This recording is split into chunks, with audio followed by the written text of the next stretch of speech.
Welcome વિદ્યાર્થી મિત્રો. આગળના લેક્ચરમાં આપણે ઉદાહરણ નંબર 5 સુધી જોયું. હવે ઉદાહરણ નંબર 6 જુઓ. ઉદાહરણ નંબર 6 માં તમને રકમ આપેલી છે કે જેનો એક છેડો 1 મીટર ત્રિજ્યાના ગોળાકાર ધાતુની રિંગના કેન્દ્રમાં લટકાવેલ છે અને બીજો છેડો પરિઘ ઉપર છે.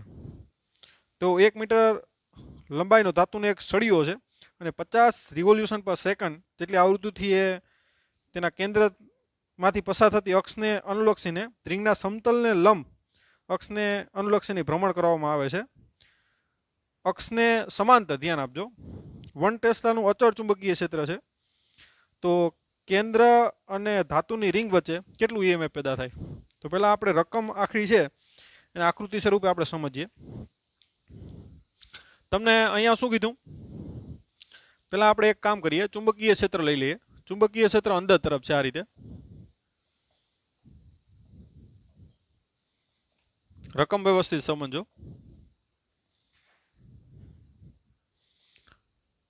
આ ચુંબકીય ક્ષેત્ર છે એનું મૂલ્ય 1 ટેસ્લા છે. હવે એક વર્તુળાકાર રિંગ છે, ધ્યાન આપજો. હવે આ રિંગનું જે કેન્દ્ર છે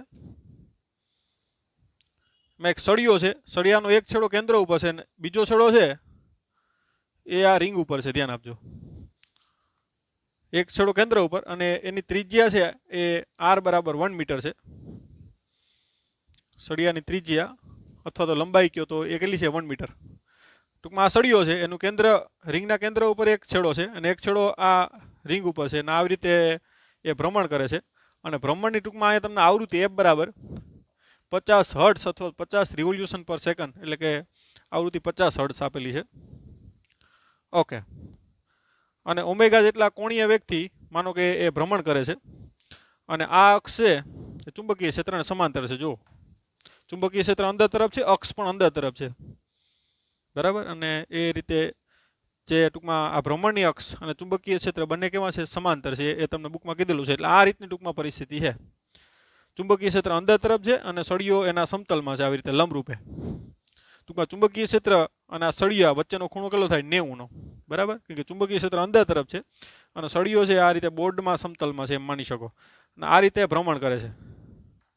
અને ખ્યાલ છે કે સળિયો ભ્રમણ કરે એટલે સળિયામાં રહેલો વિદ્યુતભાર પર શું કરે? ચુંબકીય ક્ષેત્રમાં ગતિ કરશે. અને સળિયામાં રહેલો વિદ્યુતભાર ટૂંકમાં ગતિ કરે એટલે એને ચુંબકીય બળ લાગે.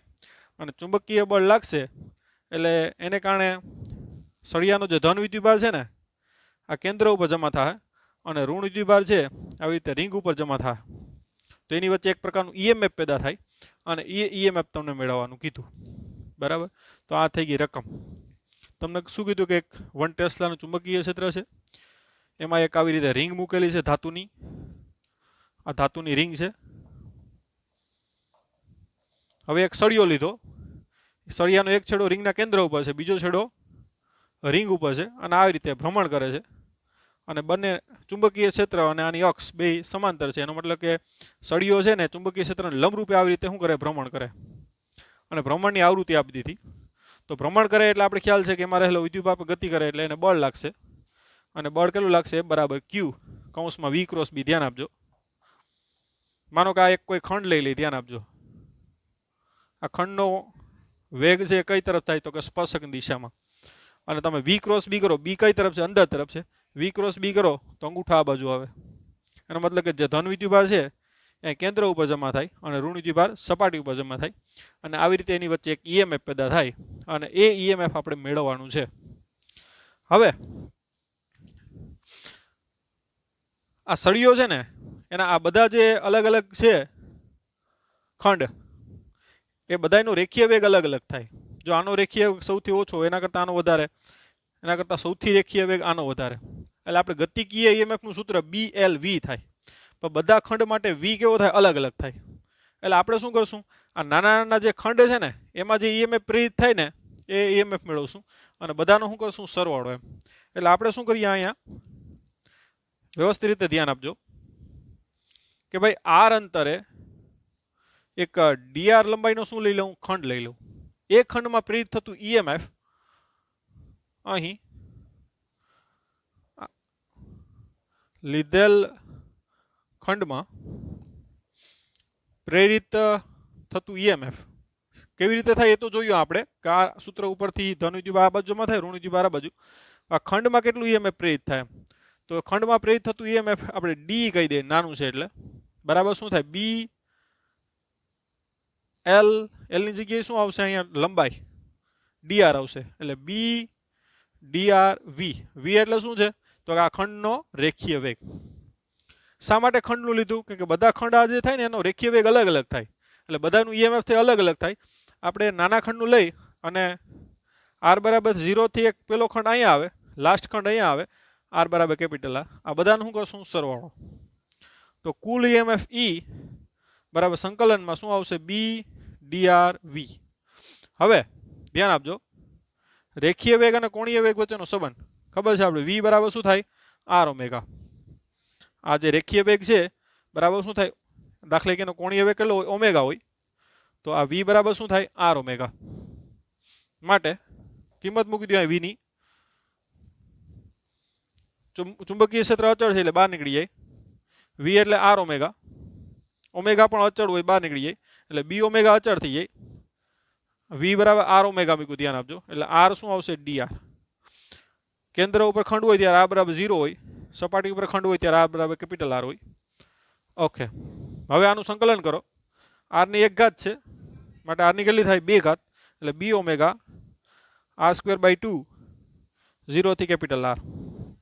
માટે જે પ્રેરિત થતું ઈએમએફ આવશે આ કેન્દ્ર અને આ છેડા વચ્ચે એ કેટલો આવશે?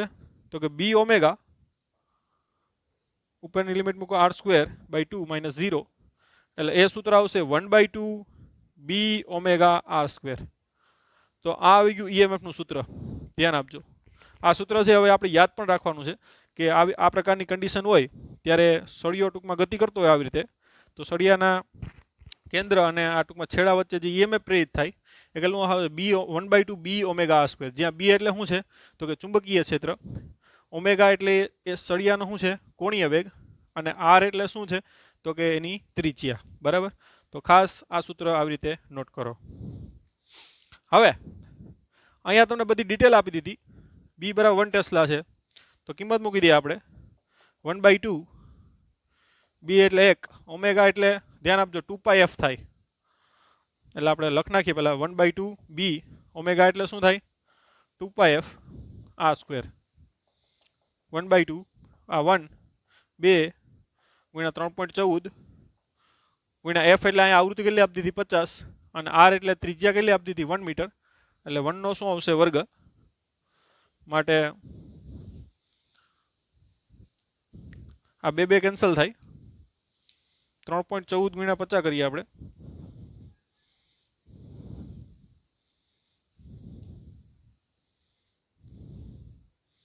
તો આવશે 157.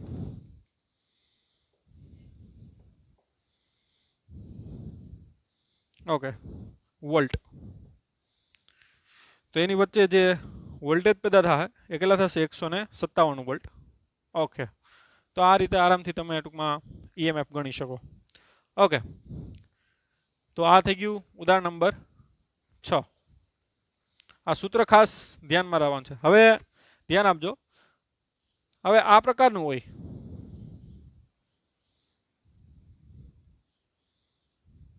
માનો કે આ સળિયાની બદલે આવી રીતે રિંગ છે. દાખલા કે તમારી સાયકલની રિંગ આવે ને એ જ પ્રકારની રિંગ છે, આરાવાળી. એમાં આરાની સંખ્યા દાખલા કે માનો કે એન છે અથવા તો કેપિટલ એન જે કયો એ. બરાબર, અહીંયા ધ્યાન આપજો, આપણે આ ઉદાહરણ લીધું એમાં શું હતું? એક ખાલી સળિયો જ હતો અને એ ગતિ કરતો હતો. એની જગ્યાએ માનો કે આખી રિંગ જ છે. એમ સાયકલની જે રિંગ આવે ને એ રિંગ જ છે, આરાવાળી. આ બધા એના આરા છે. બરાબર, તો તમને કહે કે કેટલું ઈએમએફ થાય? તો પણ ઈએમએફ છે એ કેટલો આવશે? 1/2 બી ઓમેગા આર સ્ક્વેર આવશે. શા માટે? કેમ કે દરેક આરામાં ઈએમએફ પેદા થાય, અને ઈએમએફ છે આપણે ખબર છે કે સમાંતરમાં વોલ્ટેજ કેવો હોય? સમાન હોય. દાખલા કે આની વચ્ચે 2 વોલ્ટ હોય તો આની વચ્ચે પણ 2 વોલ્ટ, આની વચ્ચે પણ 2 વોલ્ટ. એમ સમાંતરમાં જે વોલ્ટેજ હોય ને એક સરખા હોય. એટલે આરાની સંખ્યા દાખલા કે n હોય તો ગુણાકારમાં n કરવાના નથી, ખાસ નોટ કરજો. કેમ કે દરેક આરામાં જે વોલ્ટેજ પેદા થાય એ બધા વોલ્ટેજ સમાંતર હોય, ને સમાંતરમાં વોલ્ટેજ હંમેશા કેવો હોય? સમાન હોય. માટે n આરા હોય ને, દાખલા કે એક સળિયો હતો તો પણ આ સૂત્ર આવશે, અને n આરા હોય ધ્યાન આપજો તો પણ આ સપાટી અને આ કેન્દ્ર વચ્ચે ઈએમએફ આટલું જ થશે. તો આ વસ્તુ ખાસ આપણે નોટ કરવાની થાય. બરાબર? ઓકે. પણ ખાસ ધ્યાન આપજો, આ જે રિંગ છે એ ચુંબકીય ક્ષેત્રને લંબરૂપે ભ્રમણ કરવી જોઈએ. ટૂંકમાં એનું સમતલ છે એ ચુંબકીય ક્ષેત્રને લંબરૂપે હોવું જોઈએ. બાકી ટૂંકમાં ચુંબકીય ક્ષેત્ર આ રીતનું હોય,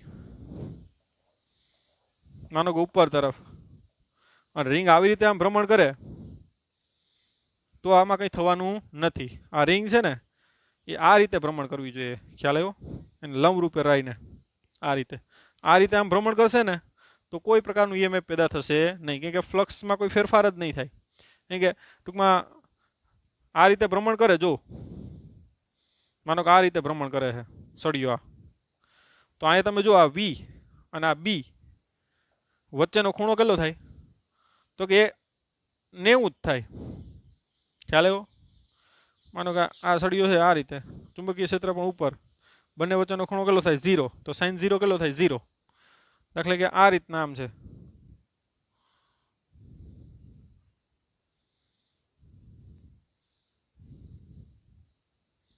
અમુક કન્ડિશનમાં થાય, અમુક કન્ડિશનમાં નહીં થાય.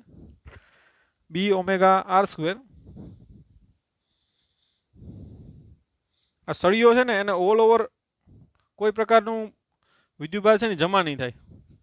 કે આટલામાં તમે કહો ને આ વી આમ હશે, આટલામાં બી આમ હશે, તો એની વચ્ચેનો ખૂણો, પછી આ ખંડ માટે લ્યો, આ ખંડ માટે લ્યો, તો ઓલ ઓવર તમે લ્યો ને તો કોઈ વિદ્યુતભાર જમા ન થાય. ખ્યાલ આવ્યો?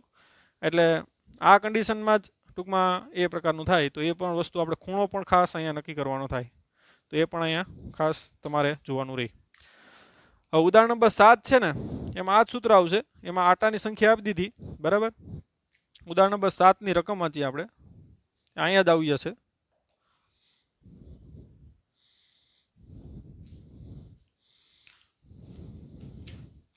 ઉદાહરણ નંબર 7માં કીધું કે 0.5 લંબાઈનો એક ધાતુનો 10 આરા છે, અને એક વ્હીલ છે આ રીતે, અને એક સ્થળ પર પૃથ્વીના ચુંબકીય ક્ષેત્રને સમસિદ્ધ ઘટકને લંબરૂપે સમતલમાં 120 રિવોલ્યુશન પર મિનિટની ઝડપે શું કરે છે? ફરે છે. અને ચુંબકીય ક્ષેત્ર છે એ ધ્યાન આપજો, એનો સિમ્બોલ એચઈ એ લોકોએ આપ્યો.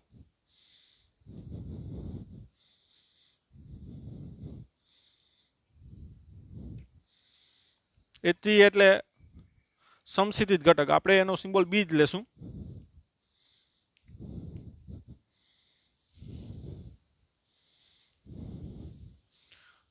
અહીંયા ત્રિજ્યા કેટલી છે? 0.5 મીટર. ધ્યાન આપજો, આરાની લંબાઈ એ ત્રિજ્યા બને. એવા કેટલા આરા છે? તો કે 10 આરા છે.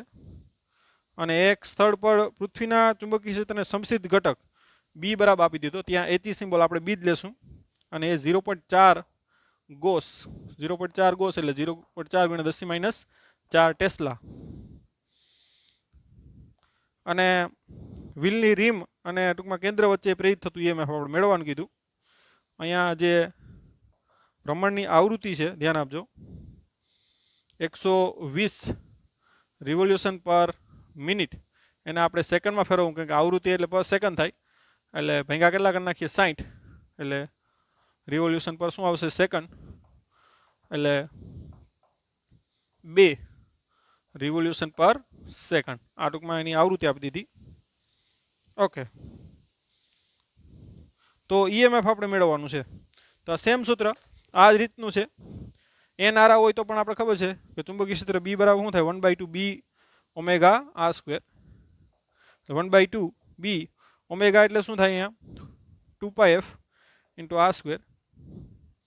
કિંમત મૂકી દઈએ 1/2 બી એટલે અહીંયા ચુંબકીય ક્ષેત્ર 0.4 અથવા 4 × 10⁻⁵ કરી નાખો, ગુણ્યા 2 ગુણ્યા 3.14 ગુણ્યા એફ એટલે અહીંયા 2 આપી દીધું, અને આર એટલે ત્રિજ્યા અહીંયા કેટલી આપી? 0.5. એટલે 5 × 10⁻², એનો વર્ગ કેટલો થાય? 25 × 10⁻². બરાબર? એટલે 2 કેન્સલ થાય, બાકીનાનો ગુણાકાર કરી નાખીએ આપણે.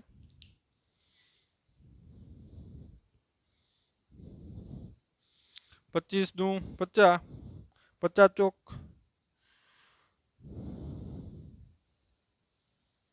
25, આ 2 ઉડી ગયા.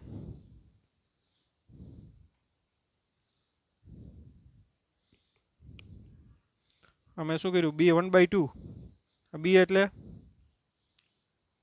0.4 એટલે 4 × 10 - 5 આ 2 પાઈ એફ એટલે આવૃત્તિ કેટલી આપી દીધી 2 ઓકે રેડી જ છે એટલે આવશે 25 × 3.14 × 2 × 4 તે આવશે 628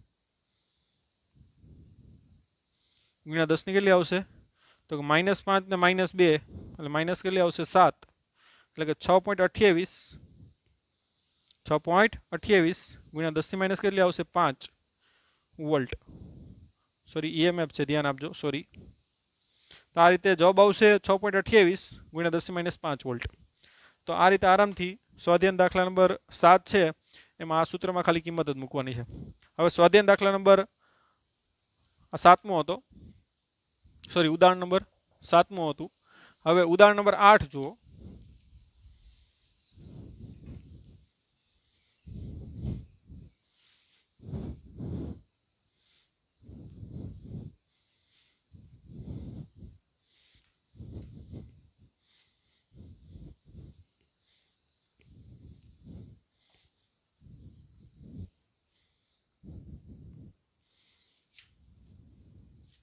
ઉદાહરણ 8 ની રકમ વાંચો બધા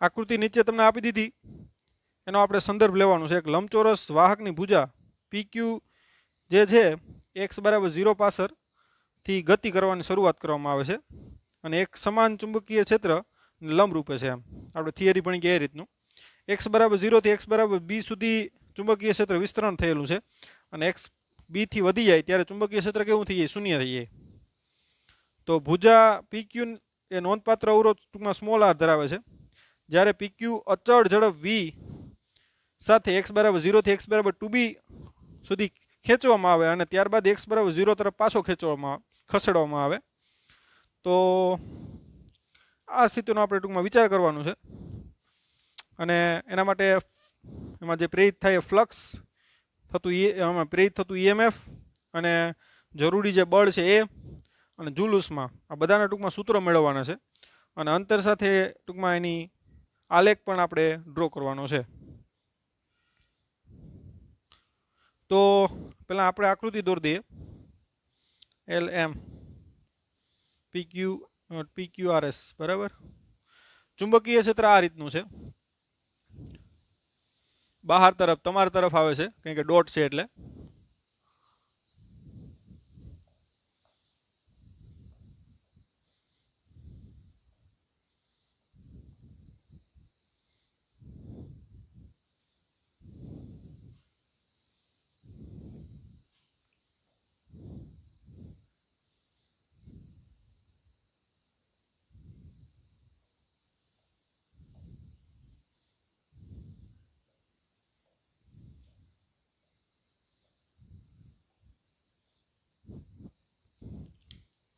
આ ચુંબકીય ક્ષેત્રમાં એક યુ આકારનો આવી રીતે પેલા સળિયો પડ્યો છે ધ્યાન આપજો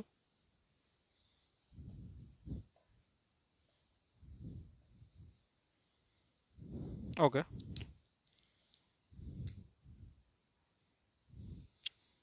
સળિયો ટૂંકમાં અહીંથી ગતિ કરવામાં આવે છે આ છેડાથી માનો કે કોઈ ટી સમયમાં અહીંયા પહોંચ્યો છે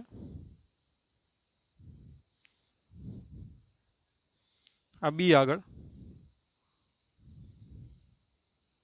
ઓકે કોઈ એક્સ આગળ પહોંચ્યો માની લો આ ચુંબકીય ક્ષેત્ર છે ને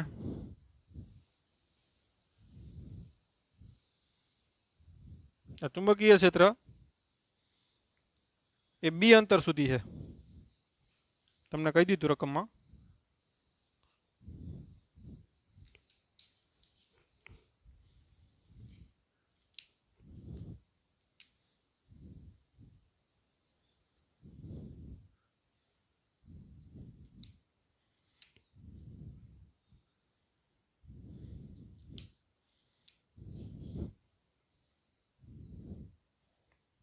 આ x = 2b है तो ध्यान આપજો આ x = b है બી થી લઈને ટુ બી સુધી છે એ કોઈ ચુંબકીય ક્ષેત્ર છે નહીં.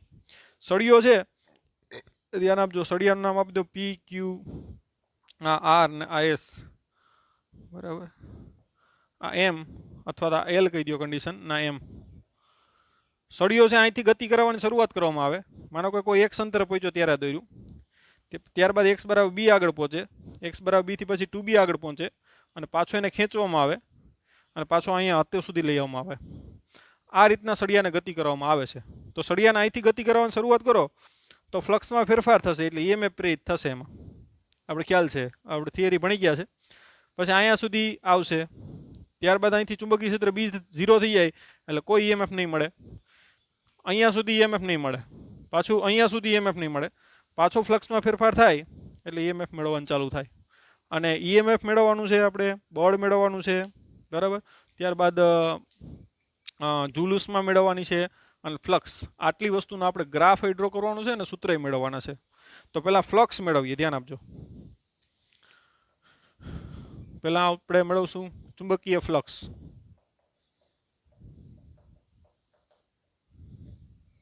ચુંબકીય ફ્લક્સ ફાઈ બરાબર શું થાય? દાખલા કે કોઈ એક અંતરે પહોંચ્યો, બરાબર, ત્યારે ફ્લક્સ ફાઈ બરાબર શું થાય? તો કે બી એ કોસ થીટા, અને થીટા કેટલો થાય અહીંયા 0, કારણ કે ક્ષેત્રફળનો સદિશ પણ અંદર તરફ છે, બહાર તરફ છે, અને ચુંબકીય ક્ષેત્ર પણ બહાર તરફ છે, એટલે એની વચ્ચેનો ખૂણો 0 થાય. એટલે ફ્લક્સ ફાઈ બરાબર શું આવશે? બી એ, અને કોઈ એક અંતરે પહોંચ્યો ત્યારે એ એટલે શું થાય? તો કે એલ એક્સ. તો આ જે ફ્લક્સ છે, ધ્યાન આપજો, એક અંતરે છે કે તમારું જે 0 લેસ ધેન, ટૂંકમાં કોઈ એક અંતરે આ છે, બરાબર. હવે બી અંતર સુધી આ જે ફ્લક્સ છે એ ટૂંકમાં વધતું જાય, અને જ્યારે બી અંતરે પહોંચે ત્યારે ફ્લક્સ ફાઈ બરાબર કેટલું થઈ જાય? તો કે B L capital small B. ટૂંકમાં આના માટે આ એક્સ બરાબર ક્યાં અંતર છે? બી અંતર માટે. રેડી? એક્સ બરાબર ક્યાં અંતર માટે? બી અંતર. જ્યારે એક્સ બરાબર ટૂંકમાં અહીંયા સુધી, જો અહીંયા ફ્લક્સ 0 છે, જેમ જેમ આમ સળિયો આવતો જાય અહીંયા સળિયો પહોંચી જાય ત્યારે ફ્લક્સ કેટલું થઈ જાય? બી એલ સ્મોલ બી, બરાબર. હવે અહીંયાથી સળિયો અહીંયા સુધી પહોંચે, ધ્યાન આપજો. તો અહીંયાથી સળિયો અહીંયા સુધી પહોંચે તો ત્યાં સુધીમાં કોઈ ચુંબકીય ક્ષેત્ર નથી. તો ફ્લક્સ ક્ષેત્રરેખાઓ તો આટલી ટૂંકમાં શું થવાની છે? બહાર નીકળવાની છે. એટલે સળિયો અહીંયાથી અહીંયા જાય ને અહીંયાથી પાછો અહીંયા આવે ત્યાં સુધી ફ્લક્સ કેટલું રહેવાનું છે? તો કે આટલું. એટલે ફાઈ બરાબર B L small B, B less than x less than 2b. ટૂંકમાં બી થી 2b માટે પણ ટૂંકમાં ફ્લક્સ કેટલું રહેવાનું છે? આટલું જ રહેવાનું છે. ખ્યાલ આવ્યો તમને? જ્યારે ટૂંકમાં તમારું એક્સ છે એ કોની વચ્ચે હોય? 0 થી b ની વચ્ચે હોય. એમ આ લખ નાખજો, 0 less than x less than b. ત્યારે ટૂંકમાં ફ્લક્સ આ રીતના આટલું મળવાનું છે. એક્સ ઉપર ડિપેન્ડ કરે કે એક્સ 0 હોય તો ફ્લક્સ 0, એક્સ વધતો જાય તો ફ્લક્સ વધતું જાય. અહીંયા સળિયો પહોંચી જાય ત્યારે ફ્લક્સ આટલું થઈ જાય, અને અહીંયાથી પછી તો ચુંબકીય ક્ષેત્ર નથી અહીંયા, એટલે સળિયો અહીંયા પહોંચ્યો હોય તો પણ આટલી જ ક્ષેત્રરેખાઓ નીકળવાની છે. એટલે બી થી લઈ અને 2b સુધી ફ્લક્સ છે કેટલું રહેવાનું છે? B L capital small B રહેવાનું છે, બરાબર. અને પાછો સળિયો ટૂંકમાં અહીંથી આમ આવે છે તો પાછું એ છે એ આટલું ટૂંકમાં ફ્લક્સ થવાનું છે, બરાબર. તો એનો આપણે ગ્રાફ ડ્રો કરવો હોય તો આ રીતનો મળશે. ધ્યાન આપજો. આ ફ્લક્સ 5, આ અંતર બી, આ 2b, અને પાછું બી આવે, પાછો આવે છે એટલે આપણે એ રીતનું લખીએ છીએ, બરાબર. તો 0 થી બી સુધી ફ્લક્સ છે આ રીતે વધે. પછી બી થી લઈ અને 2b સુધી છે, બી થી લઈને 2b સુધી બી એલ કે સ્મોલ બી જ રહેવાનું છે, અને પાછો સળિયો અહીંથી અહીં આવે ત્યાં સુધી પણ આ જ રહેવાનું છે. અને આ જે ફ્લક્સ એ કેટલું હશે? તો કે બી એલ સ્મોલ બી. અને પાછો સળિયો છે એ અહીંયાથી અહીંયા આવે તો ફ્લક્સ ઘટવાનું છે, અને અહીંયા પહોંચી જાય ત્યારે 0 થઈ જાય. એટલે પાછો ટૂંકમાં આ એક્સ બરાબર 0 આગળ આવે તો ફ્લક્સ પાછું કેવું થઈ જાય? 0. તો આ એનો ગ્રાફ થઈ ગયો, ફ્લક્સ વિરુદ્ધ અંતરનો ગ્રાફ. અંતર કઈ રીતે લીધું એ ધ્યાન આપજો. અહીંયાથી આ છે ને એ બહાર ખેંચાય, અને અહીંયાથી અંદર પાછો સળિયો કઈ તરફ આવે? અંદર તરફ પાછો આવે, અહીંથી આ ટૂંકમાં સળિયો આમ બહાર જાય ને પાછો અંદર આવે. તો એ એક પણ ખાસ આકૃતિમાં નોટ કરવાનું થાય. તો આ થઈ ગયો ટૂંકમાં અલગ અલગ અંતરે હોય ત્યારે ફ્લક્સ અને એનો ગ્રાફ. હવે એ રીતે આપણે ઈએમએફ પણ મેળવવાનું છે અને એનો પણ ગ્રાફ ડ્રો કરવાનો છે. તો હવે ઈએમએફ જોઈએ, આ લખી લેજો. હવે ઈએમએફ એટલે આપણે ખ્યાલ છે કે ફ્લક્સમાં થતો ફેરફાર અને એના માટે લાગતો સમયગાળો, ફેરેડેનો નિયમ.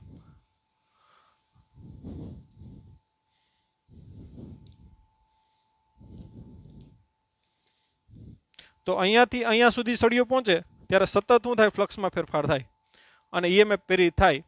અને ઈએમએફ કેટલું હશે, ઈ બરાબર લેન્ઝનો નિયમ માઇનસ આગળ આવશે, ડી5 બાય કેટલું આવશે, ડીટી.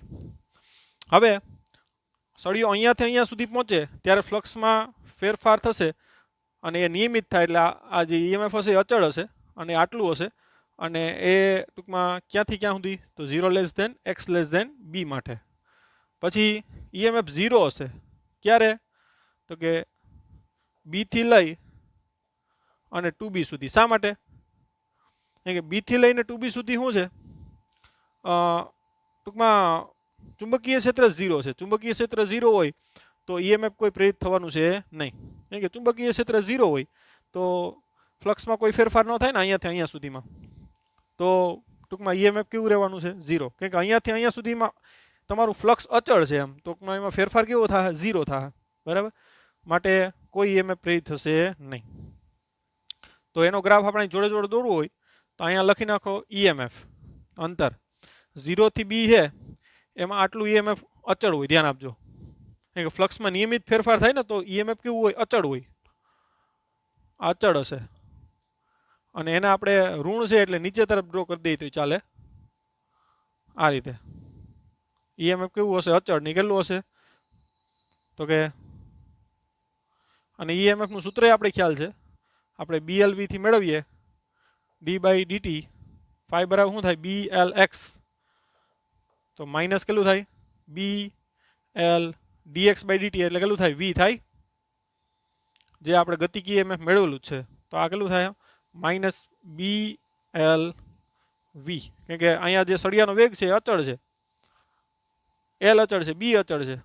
તો ટૂંકમાં ઈએમએફ કેવું થાય, અચળ થાય. બરાબર, અને અહીંયા 0 થાય કેમ કે અહીંયા ચુંબકીય ક્ષેત્ર B0 તો ઈએમએફ પણ 0. ઓકે, તો આપણે B અંતર પૂકી ગયા. હવે B થી ક્યાં જવાનું, 2B.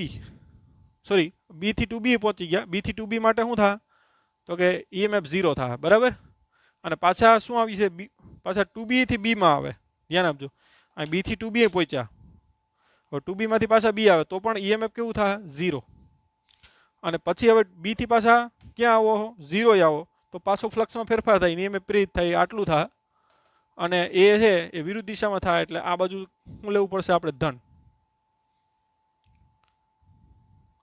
એમ કે જતા હોય અને પાછા અહીંથી આમ આવતા હોય તો બંને માટે જે ઈએમએફની પોલારિટી આવશે એ કેવી આવશે, અલગ અલગ. ટૂંકમાં આ જો આપણે ઋણ લીધું હોય તો આ કેવું થશે, ધન થશે. તો આ કોનો થઈ ગયો, ઈએમએફ વિરુદ્ધ અંતરનો આલેખ થઈ ગયો. ને અલગ અલગ અંતર ઈએમએફ કેટલું મળે એ પણ આપણે અહીંયા જોઈ લીધું. હવે ટૂંકમાં બળ જોશું આપણે. તમને હવે બળનું કીધું કે બળ કયા પ્રકારનું મળે એમ. તો અહીંયા જે ટૂંકમાં લેન્સ બળ લાગશે આ સળિયાને, એ આપણે ખબર છે કે F બરાબર કેટલું હોય, ILB.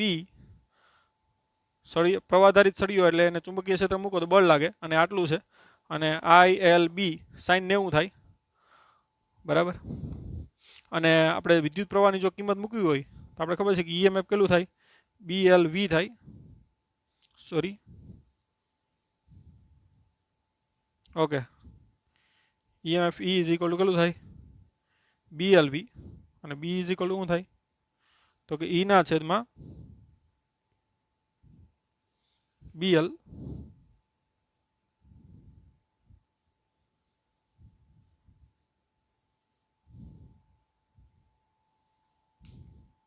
પ્રવાહની તમારે કિંમત મૂકવી હોય તો પ્રવાહ E બરાબર શું થાય, IR બરાબર શું થાય, BLV.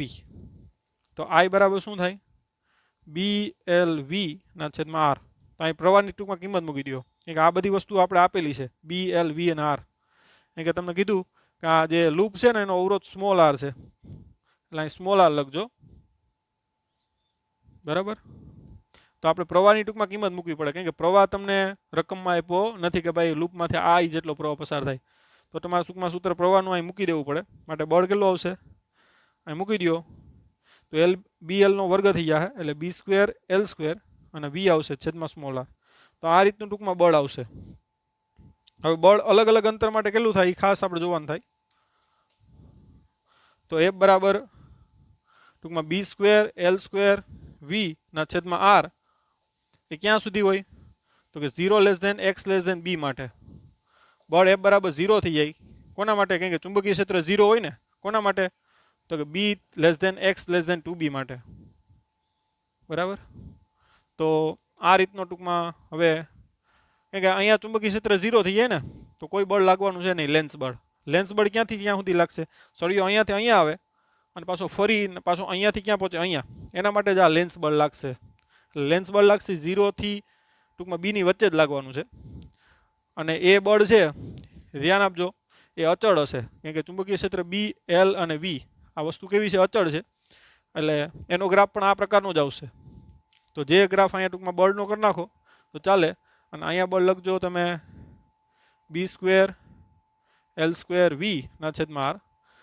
ટૂંકમાં અહીંયા જો વેગ આ બાજુનો આપણે ઋણ લીધો હોય તો આ ઋણ મળે બળ, અને જ્યારે આમ સળિયો આવતો હોય ત્યારે વેગ આ બાજુ થાય તો એ ધન લઈ શકો તમે, બરાબર. કેમ કે આમ પણ લઈ શકો તમે, જો આ વેગ છે એ ધન છે તો બળ છે ખબર છે આ બાજુ લાગે એટલે એને ઋણ લેવાનું. હવે સળિયો આમ આવતો હોય ત્યારે ખબર છે કે લેન્સ બળ આમ લાગતું હોય તો વેગ ધન તો બળ કેવું થાય, ઋણ. કેમ કે બંને પરસ્પર કેવા છે, વિરુદ્ધ દિશામાં છે. એટલે આ છે એ સળિયો આમ જતો હોય ત્યારે આ બળ ઋણ લેવાનું થાય, અને સળિયો આમ આવતો હોય ત્યારે આ બળ છે એટલું ધન લેવાનું થાય. એટલે આ બળ અહીં પ્લસ લખજો, બી સ્ક્વેર એલ સ્ક્વેર વી ના છેદમાં સ્મોલ આર. તો આ થઈ ગયું ટૂંકમાં બળનું મૂલ્ય અલગ અલગ અંતર માટે અને એનો અંતર સાથેનો આલેખ. હવે લાસ્ટ જે રહ્યું છે એ પાવર રહ્યું છે. અને પાવર આપણે મેળવવો હોય તો ડાયરેક્ટ આપણે સૂત્ર છે પાવર પી બરાબર શું થાય, એફ વી, એમ પણ કહી શકો. અને આપણે થિયરીમાં પણ પાવર મેળવો તો એ રીતે પણ મેળવી શકો. અને એફ તો અહીં તૈયાર જ છે, એટલે પાવર પી બરાબર બી સ્ક્વેર એલ સ્ક્વેર વી સ્ક્વેર ના છેદમાં કેટલું થાય, આર. તો ટૂંકમાં આ થઈ ગયું પાવરનું સૂત્ર.